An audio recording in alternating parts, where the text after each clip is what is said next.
Just in a nutshell, and you've heard the executive director Nalini Singh mention this. The purpose of this research is just to generate evidence on the situation of women and girls in Fiji when it comes to their economic participation in the Fiji economy.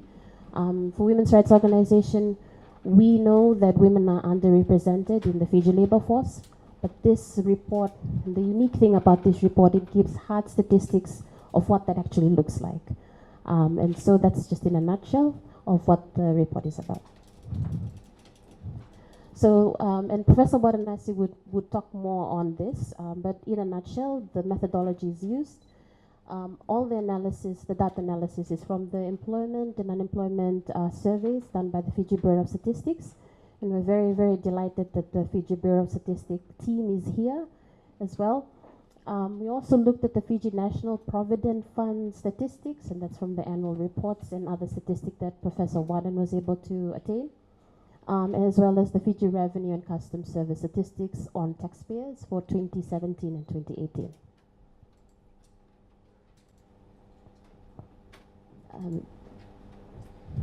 If you could move back, perfect. Apologies, our banner seems to be blocking this, but if you're able to see, perfect. One of the first key insights of the report is we're looking at the female education, and one of the things that we saw in the report is the phenomenal increase of women in education. And we've seen an increase overall from say 6,000 to about 10,000, and for women, the increase in female in education over the years has increased. But what this insight has shown is two important things. One is education or access to education is no longer a barrier for women to be able to attain paid employment. But number two is that while women are graduating with diplomas, certificates, and degrees, it's not necessarily translating into the paid economy. Next.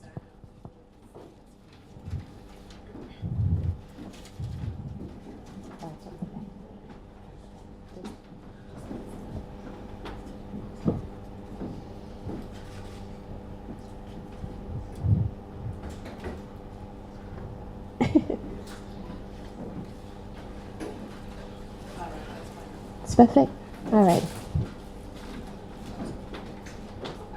All right, perfect. The noise you see from the back is our sellotape is holding our banner in place. We'll move on to the next slide. One of the first things that the report will also look at is in terms of, okay, what is work? So we looked at paid work and unpaid work. And from the analysis in the data, it shows in terms of both paid and unpaid work, unpaid household work outweighs paid work. And this is for both for male and for females as well.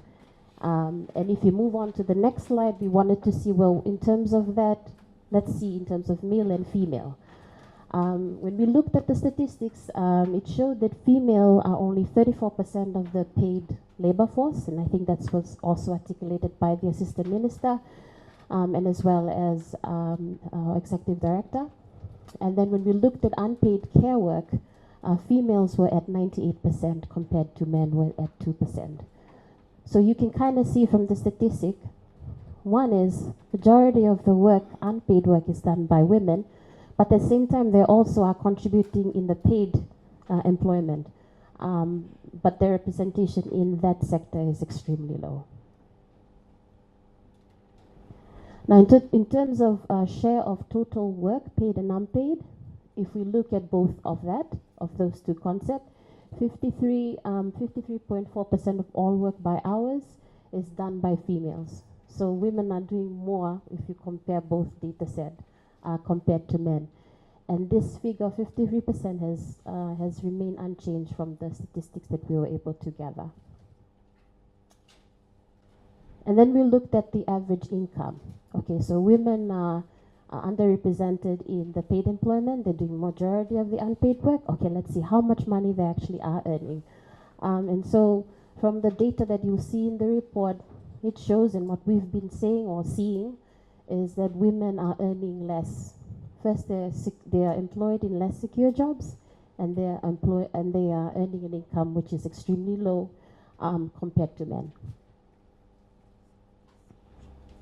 And then in terms of total income, the data analysis remains the same, where women overall, in terms of their earning capacity, is extremely low compared to men. Now, one of the other indicators in terms of share of wealth, not only in terms of employment, but we also looked at, okay, what does the Fiji National Provident Fund show? Because that's an indication of the share of wealth. And what we found is it had risen in terms of females' contribution to FMPF. It had risen, but only 20% in 1994. Then it jumped to 33% in 2018. And then we see a regression, about 35% in 2021. And it could be safe to assume that during COVID, the figures might be even less. And then the report will also look at, and you have the report available with you, but also look at unpaid household work. So from the statistics, it shows that female in the Fijian population do 73% of the unpaid household work compared to men. Now from this 73%, 46% are women who are in the paid type of employment. So they're going to work, and they're earning an income, and they're coming back home, and they're doing majority or the bulk of the unpaid work. We also, there's also analysis in the report that looks at students as well. Now, students from primary school onwards, they are also doing a majority of the unpaid work. The analysis also shows that if young girls from primary school all the way to tertiary are doing majority of the unpaid work, the chances of being able to, develop themselves or go to school or get a good job or, contribute well into their work is limited because of the type of unpaid work that they're already doing. So in terms of total hours per week, the report will also show that employers, self-employed clearly have the highest work burden. So for females, the average is 64 hours per week, or 13 hours more compared to men. That's overall. We also, in the report, and Professor Wadan, talked length about this. We also looked at leisure as well, because I think that's an important concept to also include, and I think the Fiji Bureau of Statistics also has statistics on that. So from the analysis, we see from the data, males have more time in leisure activities compared to females. I mean, we can always safely assume, but data is also here to show that.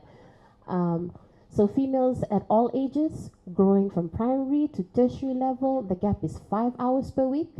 And at the ages of workers, so the age of workers is 23 to 54, it's the same gap of 5 hours per week, and it's also included when women retire. So they're working a lot when they're in the paid work. They're coming home, they're doing majority of the unpaid work.